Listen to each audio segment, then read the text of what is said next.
Rhine River, March 1945. The lead elements of the U.S. 9th Armored Division, pushing eastward, encountered a series of German-built bridges that would, within days, lead to a catastrophic failure and the loss of an entire infantry platoon, plunging them into the frigid current.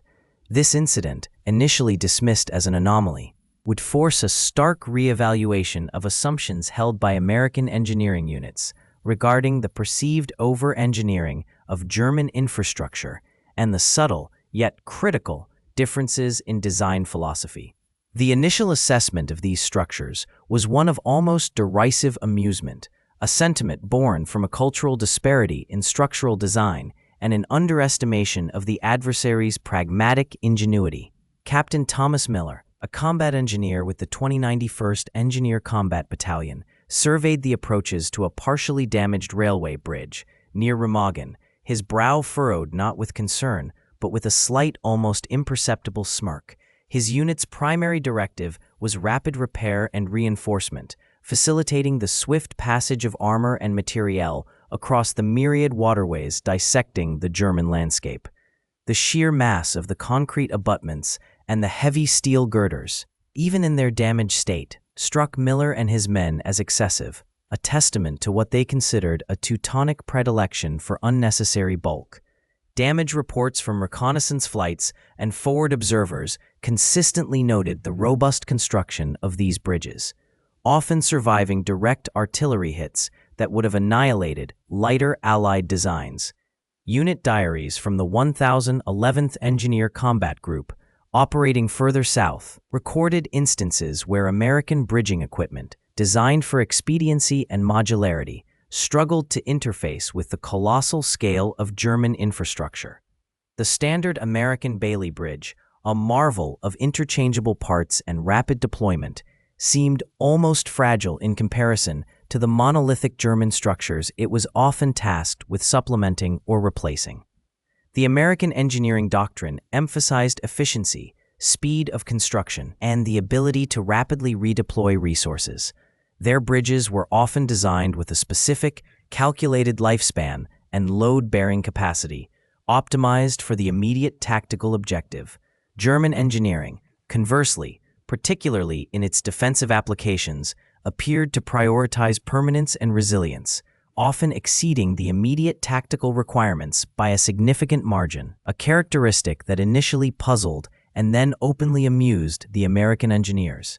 This perceived over-engineering fostered a dangerous complacency, the belief that these structures could withstand almost any conventional assault, or conversely, that their very mass made them inherently stable even when compromised, began to permeate the operational mindset.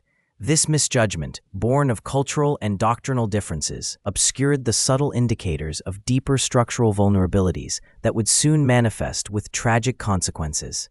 The initial American assessments of German field engineering, filtered through the lens of early engagements and captured material, often bordered on dismissive. Reports from forward observers and intelligence units consistently highlighted what they perceived as an over-reliance on overly complex, heavy, and often slow-to-deploy bridging solutions.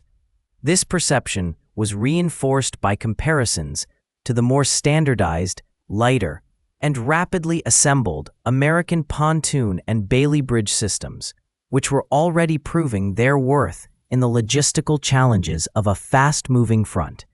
Engineers, particularly those trained in the pragmatic, mass-production ethos of American industry, found themselves scrutinizing German designs with a critical eye.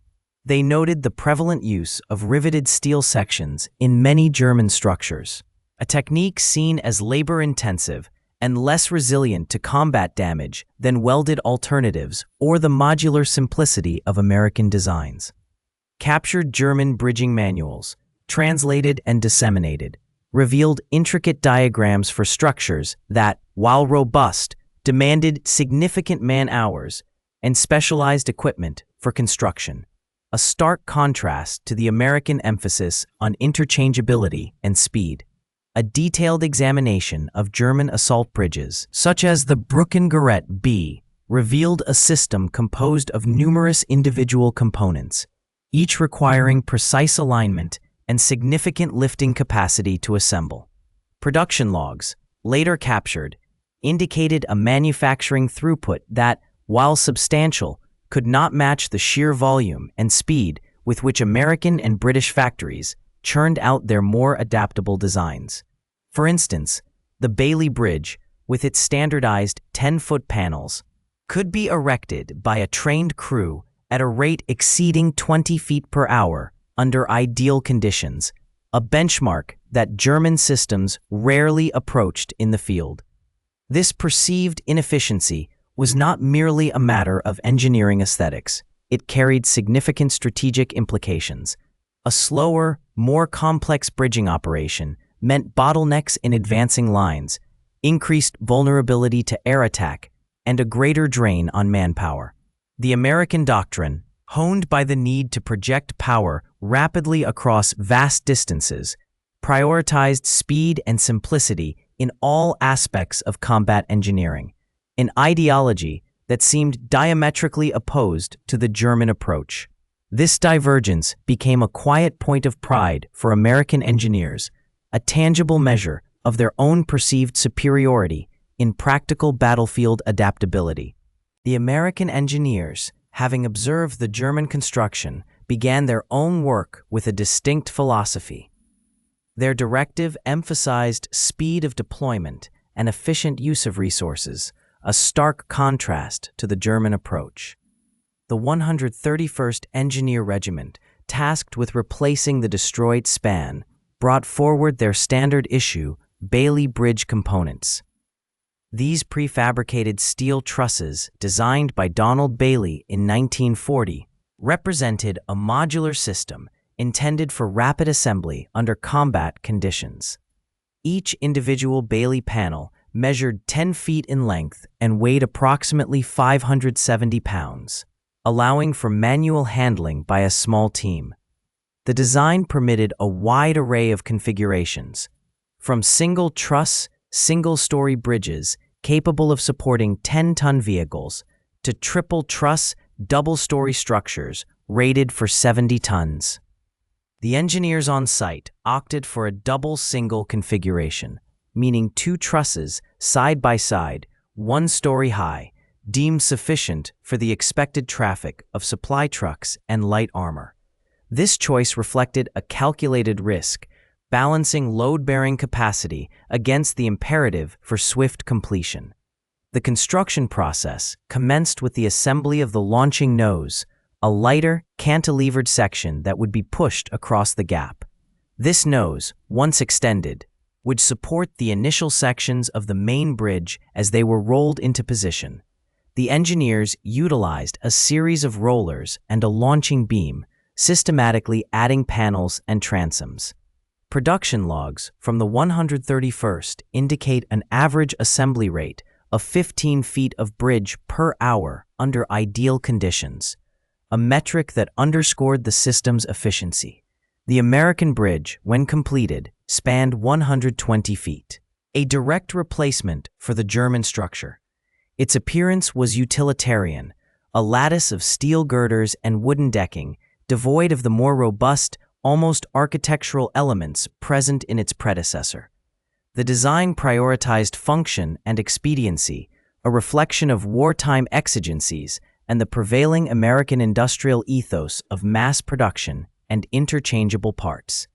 This bridge was not built to endure for decades, but to serve an immediate, critical logistical need. The contrast in engineering philosophy was evident in every joint and connection. Where the German bridge had employed heavy, riveted plates and substantial timber, the Bailey Bridge relied on pin-connected steel panels and bolted cross-members. The American engineers viewed the German bridge as over-engineered, a testament to a pre-war mentality that did not fully account for the dynamic, destructive nature of modern conflict. Their own creation, they believed, was a superior solution for the present demands. The morning mist still clung to the river surface, obscuring the far bank as the lead elements of the 1st Platoon, Company B, 23rd Armored Infantry Battalion began their approach to the new bridge. Their orders were direct. Secure the village of Kessel on the eastern side, a small but strategically important crossroads. The previous day's advance had been swift, pushing the German defenders back, but the engineers had worked through the night to span the gap left by the demolished stone arch.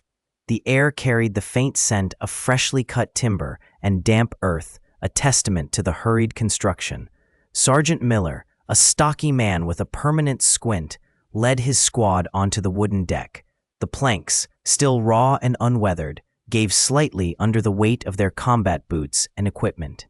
The bridge was a series of timber bents, driven into the riverbed, supporting heavy stringers and a double layer of decking.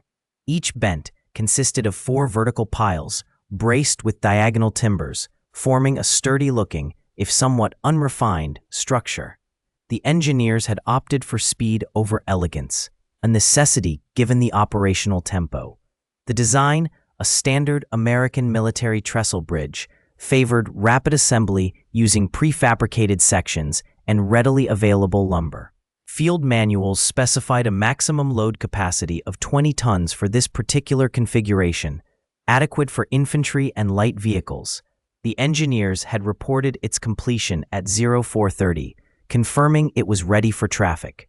The platoon's combined weight, including their individual gear and a single-towed 57mm anti-tank gun, was well within the stated limits. The rhythmic thud of boots on timber filled the quiet morning. The lead squad was halfway across, the sounds echoing faintly off the water.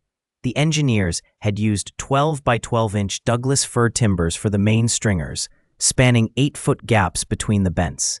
The decking, 3-inch thick oak planks, was nailed directly to these stringers, forming a seemingly robust surface. The construction crew, exhausted from their overnight efforts, had already moved on to the next task, leaving the bridge to its first users. A sudden, sharp crack, distinct from the normal creaks and groans of a new wooden structure, ripped through the air. It came from beneath the third span, a sound like a giant branch snapping.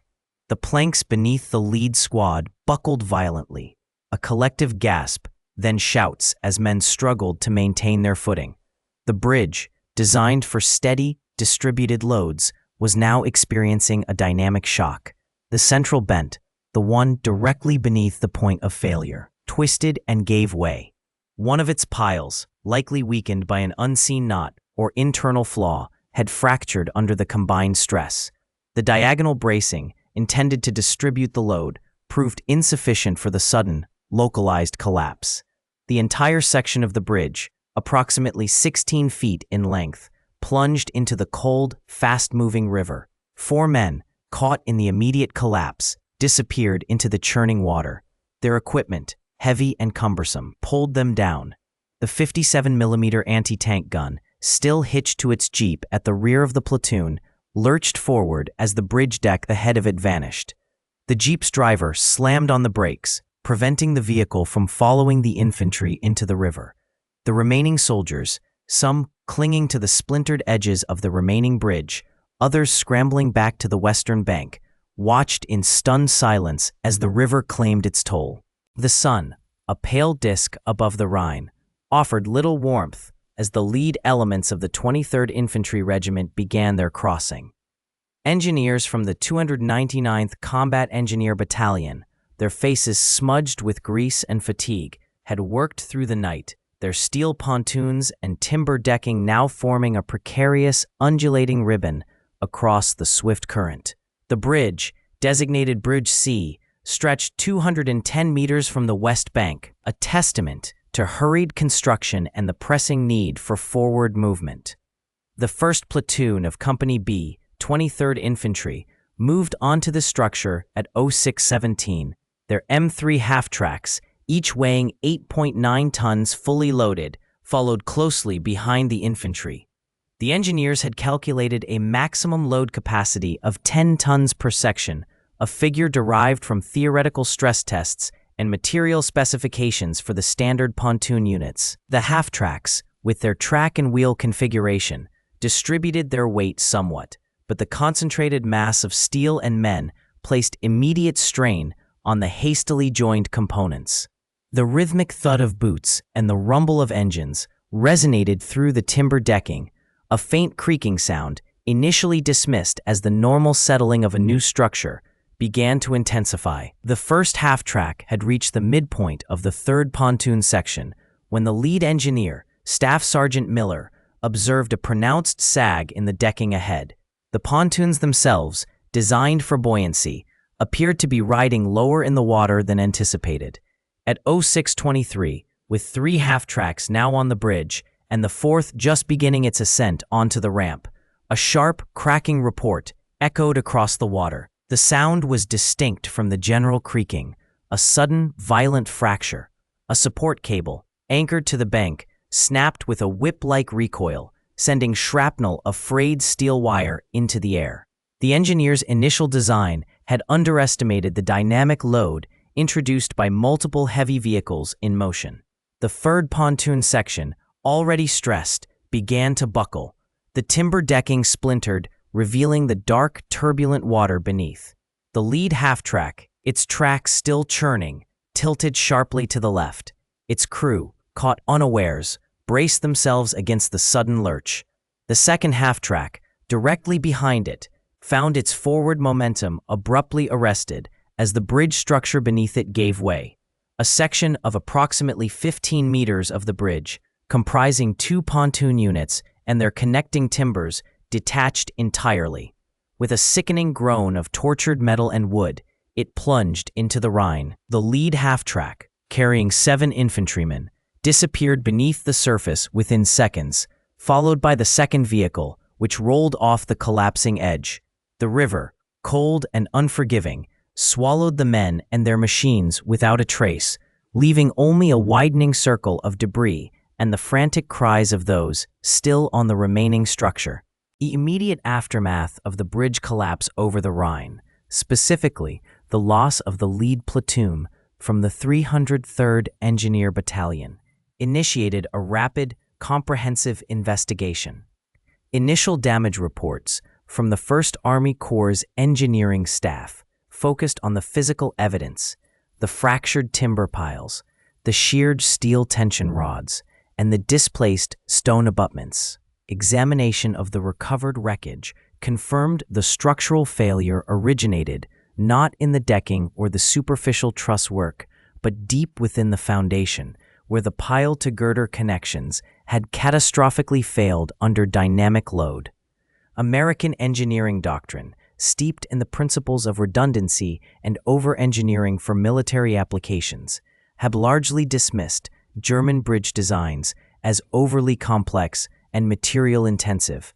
The prevailing view, documented in numerous field manuals and training lectures from 1943 onward, held that German engineers prioritized aesthetics and long-term durability over rapid deployment and robust battlefield resilience.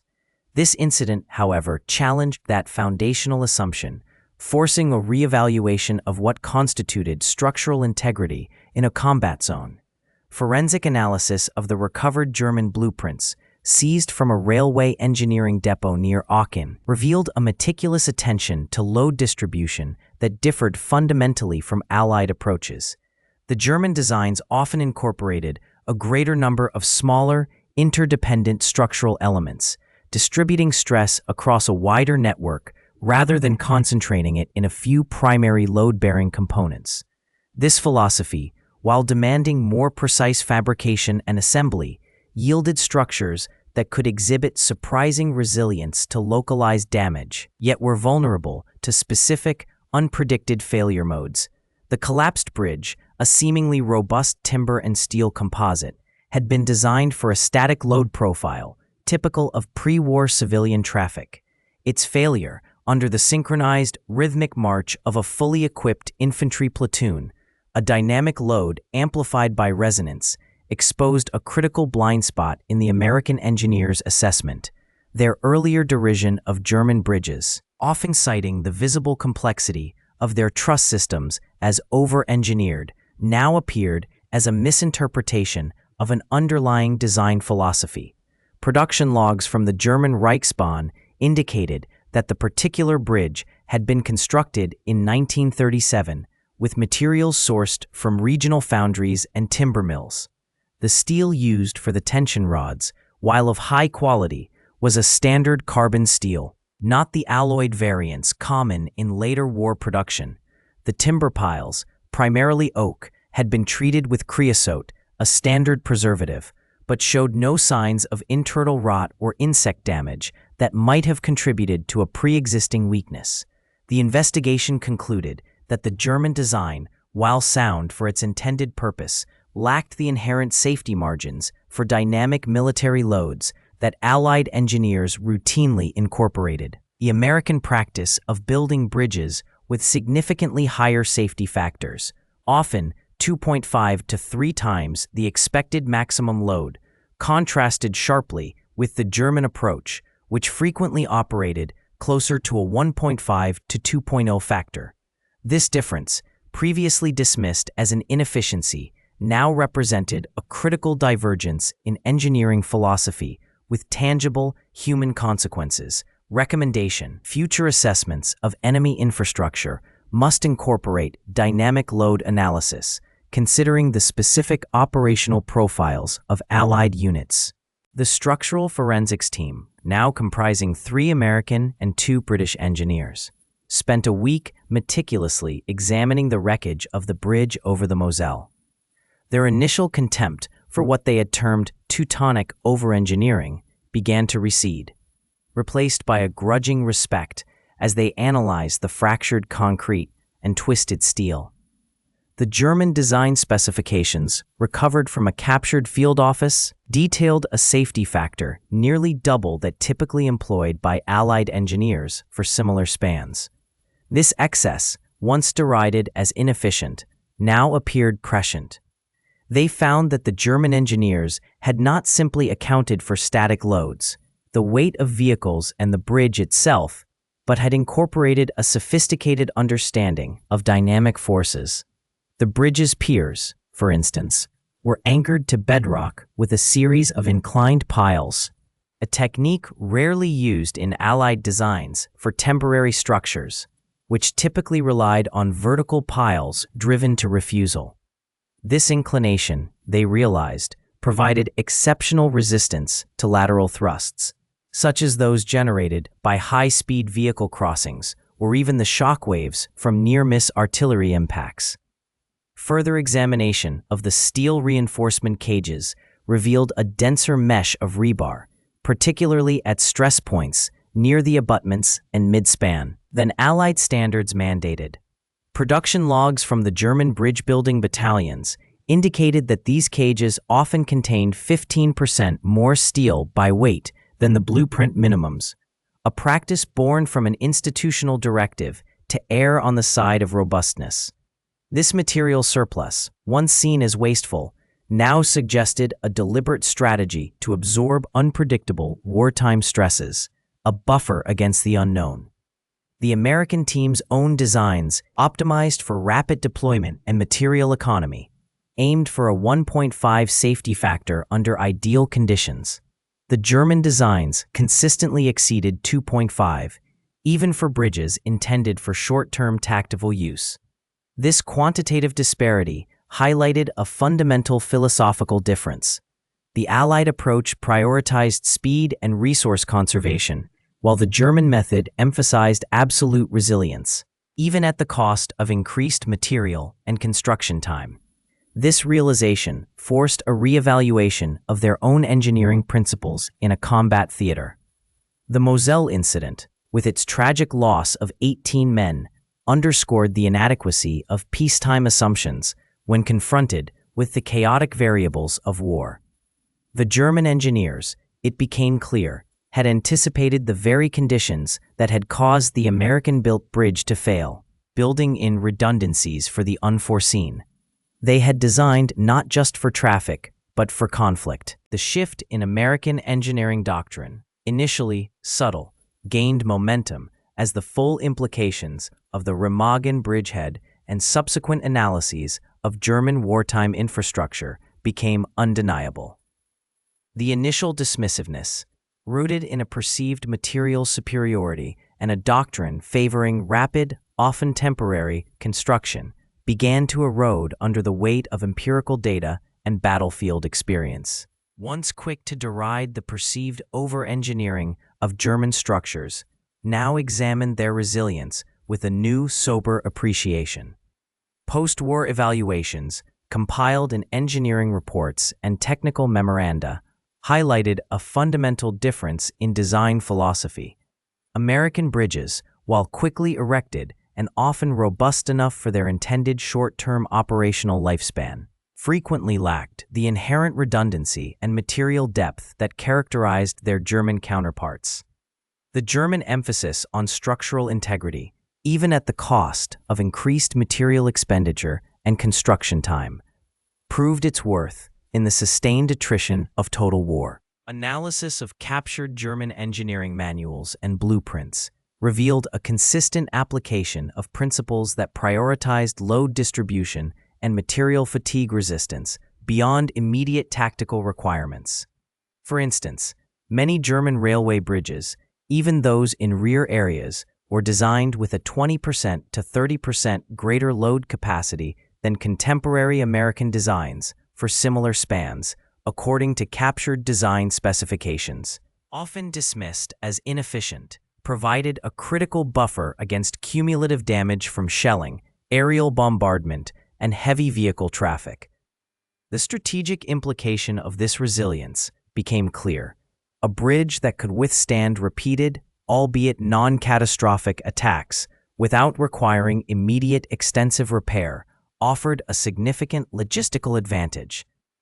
It reduced the burden on engineering units, freed up resources for forward operations, and maintained supply lines with greater consistency. The cost and materials for such designs, initially seen as prohibitive by American standards of rapid deployment, was increasingly weighed against the operational cost of bridge failure and reconstruction under fire. This reevaluation led to a gradual but profound adaptation in American military engineering. Future bridge designs, particularly for critical infrastructure in potential conflict zones, began to incorporate lessons from the German model. The concept of battlefield survivability moved beyond mere camouflage and defensive positioning to encompass intrinsic structural robustness. Material specifications for steel and concrete in new designs, as documented in 1948 Army Corps of Engineers procurement guidelines, reflected increased minimum tensile strengths and compression ratings, often by 15% to 25% over pre-war standards. The focus shifted from simply building a bridge to building the right bridge, one that could endure. This meant a greater emphasis on redundant load paths, thicker structural members, and more robust foundations, even for structures intended for temporary use. The intellectual shift was palpable within the engineering corps, moving from a mindset of quantitative output, how many bridges could be built in a day, to one of qualitative endurance, how long a bridge could remain operational under duress. One such example, a prototype modular bridge system developed in 1952 at Fort Belvoir, featured a significantly increased section depth and heavier gauge steel plates, adding 1.5 tons to each 10-meter span compared to its immediate predecessor.